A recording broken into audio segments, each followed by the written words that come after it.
Strange images, forgotten websites, videos no one can explain.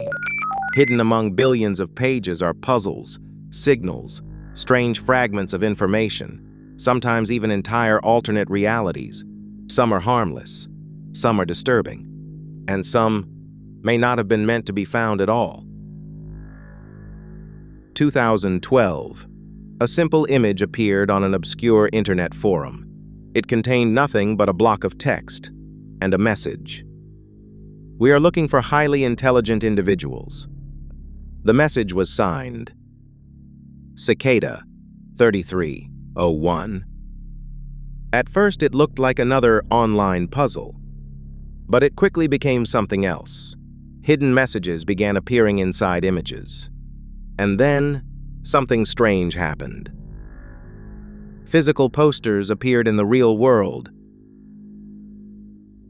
In cities such as Warsaw, Tokyo, Seoul, Paris, Austin, each poster contained another piece of the puzzle. To solve it, you needed knowledge of cryptography, programming, philosophy, literature, advanced mathematics. Thousands tried. Only a handful claimed to solve it. Those people were allegedly contacted privately, and then they seemingly disappeared from the discussion entirely. No explanation, no follow-up, no confirmation. And the biggest mystery remains the simplest one. Who created Cicada 3301? And why? But Cicada wasn't the first strange puzzle the internet had seen. Nearly 2 decades earlier, another mystery appeared online. In 1994, messages began appearing on early internet forums like Usenet. The author called themselves Pluribus Enigma. They claimed a hidden puzzle had been embedded inside the album The Division Bell by Pink Floyd. Fans began searching the music, the lyrics, even the album artwork, looking for clues.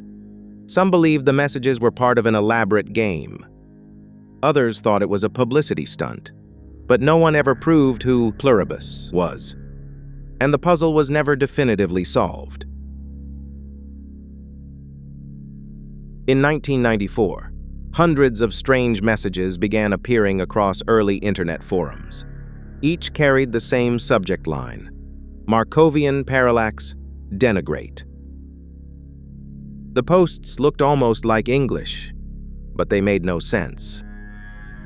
Long chains of words, grammatically structured, yet meaningless. Many researchers believe they were generated using a Markov chain, an algorithm capable of producing sentences that sound human, but aren't. No one ever confirmed who posted them, or why. The internet, it seemed, had become the perfect place to hide a message. Long before the internet, there were voices, reading endless strings of numbers into the void. These were known as numbers stations, shortwave radio transmissions believed to be used by intelligence agencies. Each string of numbers, a coded message. Some still broadcast. Have others moved online as a way of sharing coded messages? A YouTube channel, Pyongyang Broadcast Service, normally shares propaganda material from the North Korean state. On the afternoon of August 28, 2020, the channel shared a cryptic video where an announcer read combinations of numbers. The video was deleted later that same day. It turned out to be a fake, created by South Korean students. Not all strange YouTube videos are as easily explained. In the mid-2010s, a mysterious YouTube channel called Webdriver Torso began uploading thousands of videos. Short clips showing colored rectangles, accompanied by synthetic beeping sounds, repeated over and over and over again. For years, viewers wondered if they were watching some kind of encrypted broadcast, a modern version of a numbers station. Eventually, investigators traced the uploads back to Google, where the videos were revealed to be part of an automated testing system, though some still search for hidden meaning.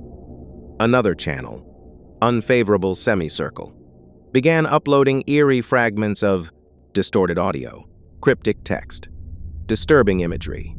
The videos looked deliberate, structured, like pieces of a puzzle waiting to be solved.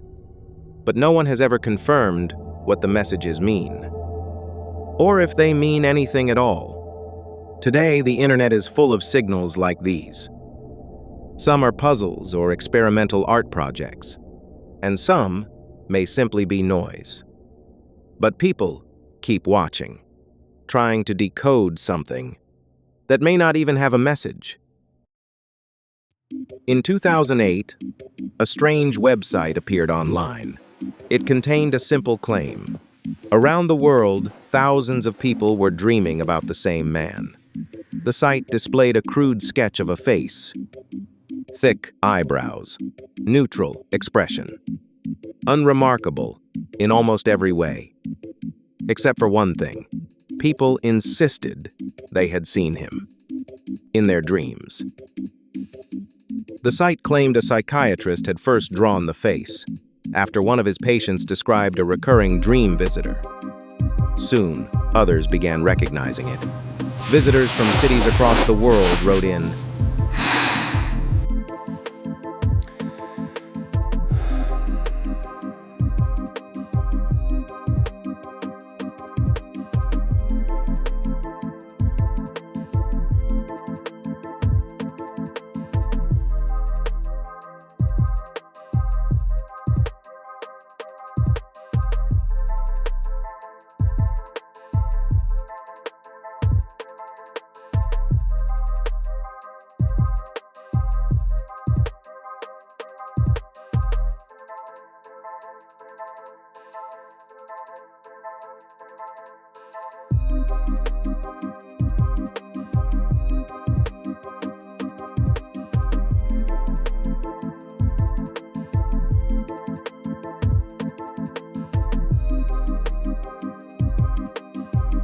what if some of them actually had?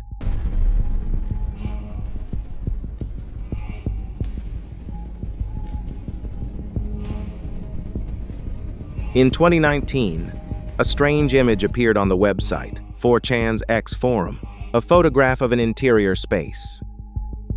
Yellow walls, fluorescent lights, no exit. It was posted with a short caption. If you're not careful and you no-clip out of reality, you end up in the backrooms. The image quickly spread across forums and social platforms like Reddit and Tumblr. Users began expanding the idea. They imagined a hidden dimension just outside reality. The photo traced back to an anonymous post on 4chan regarding disquieting images that just feel off. The myth became known as the Backrooms. But the strangest part wasn't the story. It was the reaction. Thousands of people said the image felt familiar, like somewhere they had been before, in dreams or half-forgotten childhood memories. A place that should not exist, yet somehow felt recognizable. Because the backrooms are not entirely fictional. They exaggerate something psychologists and anthropologists already understood. A phenomenon known as liminal space. Spaces designed not for living, but for passing through. Corridors, airports, hotel hallways, shopping malls after closing. In 1919, Psychoanalyst Sigmund Freud described a similar feeling in an essay titled Das Unheimliche, the Uncanny. Freud argued that certain experiences disturb us because they are both familiar and strange at the same time. The German word unheimlich means unhomely, something that should feel safe, but doesn't. Empty liminal environments produce exactly this effect. They are places we recognize immediately, but the life inside them has disappeared. When those signals vanish, the mind begins searching for explanations, sometimes imagining them. Artists have explored this unsettling feeling for over a century. The impossible staircases of M.C. Escher create spaces that appear logical, yet cannot exist. Filmmaker David Lynch filled his work such as Twin Peaks and Lost Highway with spaces that feel suspended between realities. The Red Room in Twin Peaks is less a location and more a threshold. In The Shining, directed by Stanley Kubrick, the empty corridors of the Overlook Hotel become quietly terrifying. When online communities began sharing photographs of deserted corridors, abandoned malls, and empty playgrounds, they gave the feeling a name. Liminal spaces, places designed for people, but temporarily emptied of them. Places where reality feels paused, frozen, waiting. And that is why the Backrooms resonated so deeply. It took a subtle, psychological experience and turned it into horror. A liminal space with no exit. Some things online stay with you, even when they shouldn't. Not because they're violent, not because they're shocking, but because something about them feels wrong. Psychologists sometimes describe this reaction as the uncanny valley. When Japanese roboticist Masahiro Mori first described the uncanny valley in 1970, he proposed a simple idea. Objects that resemble humans, but imperfectly, trigger a deep emotional discomfort. At the time, Mori suggested one possible explanation. Corpses. Dead bodies resemble living humans, but subtle details are wrong. The skin tone, the stillness, the lack of life behind the eyes. Our brains may have evolved to react instantly to those differences. Later researchers expanded the idea. One hypothesis comes from cognitive scientist Carl McDorman, who has studied how humans react to realistic robots and digital faces. His work suggests the brain is extremely sensitive to tiny irregularities in faces. Small distortions can signal illness, genetic abnormalities, or disease. Detecting those signals quickly could have been critical for survival in early human populations. In other words, the uncanny valley may be a biological alarm system. Other researchers propose something even stranger. Evolutionary psychologist Thalia Wheatley has studied how the brain distinguishes between humans and objects. Her research suggests that our brains rely on very fast categorization, human or not human. When something falls between those categories, the brain struggles to interpret it. That cognitive conflict can produce feelings of unease. But the darker interpretation is the one that keeps appearing online. Some theorists speculate that the uncanny valley exists because our ancestors once encountered things that looked human, but weren't. Predators hiding in darkness, diseased individuals behaving strangely, or perhaps something else entirely. Creatures that could imitate human behavior, but not perfectly. Enough to fool someone at a distance, not enough to pass up close. And if something like that ever existed, an instinct to recognize it quickly would have been extremely valuable. Whether that idea is correct or not, the instinct still exists. And certain images online trigger it immediately. A video uploaded in 2009 gives a strong sense of the uncanny valley. a humanoid robot standing alone in a house. Its name is Tara. The video is titled, "I Feel Fantastic." The robot slowly turns toward the camera and begins to sing. "I feel fantastic." Its movements are stiff, mechanical, but its face looks almost human, from a strange, unsettling dream.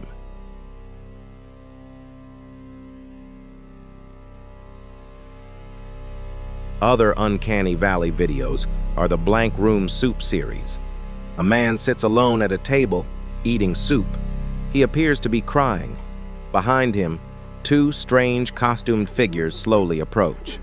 They place their hands on his shoulders, almost comforting him. No explanation is ever given.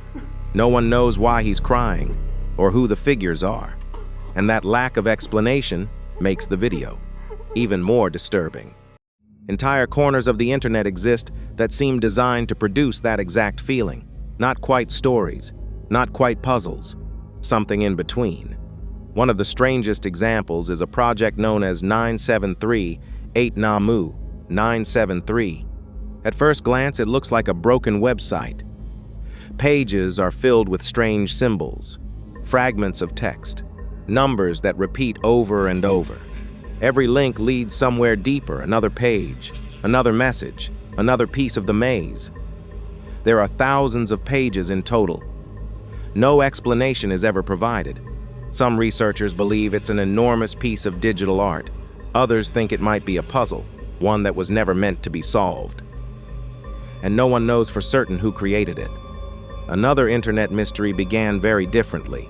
In 2015, a strange story appeared on the forum 4chan. The post described a supposed system called Eratas. According to the author, searching for the word inside a company computer system could trigger an automated investigation, and employees who looked it up were quietly fired. Soon, people began searching for the word themselves. They discovered YouTube videos, cryptic messages, fragments of Morse code hidden inside audio.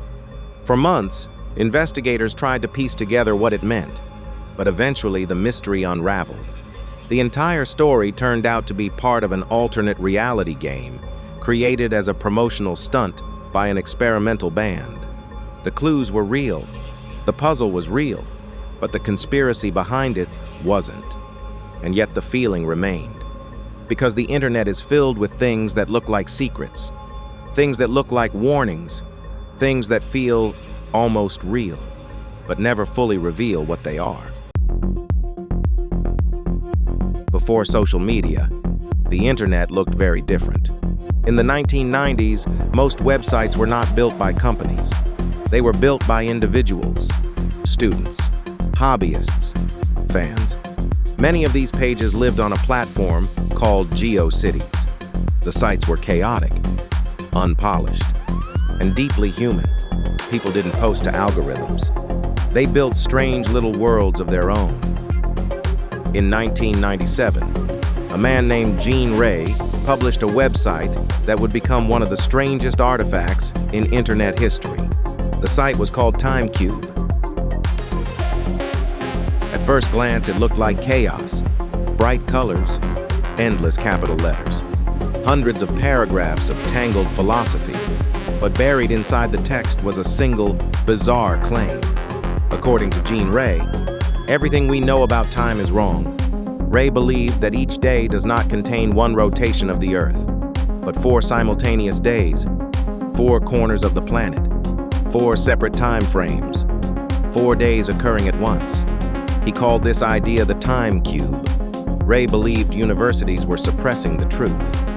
Physicists were wrong, and the concept of a single 24-hour day, he argued, was evidence of a global conspiracy.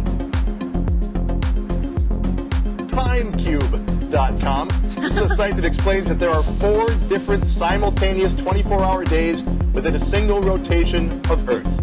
Academia cannot allow this to be known because it contradicts everything that they're teaching. I mean, do you think that this should be taught in schools from kindergarten on up? It's the only principle that saves humans from self-destruction. For years, the site grew larger.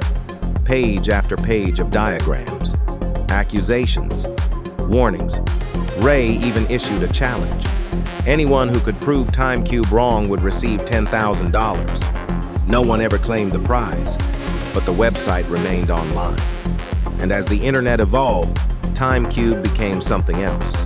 Not a theory, a monument. Proof that the internet didn't just store information. It preserved entire personal realities.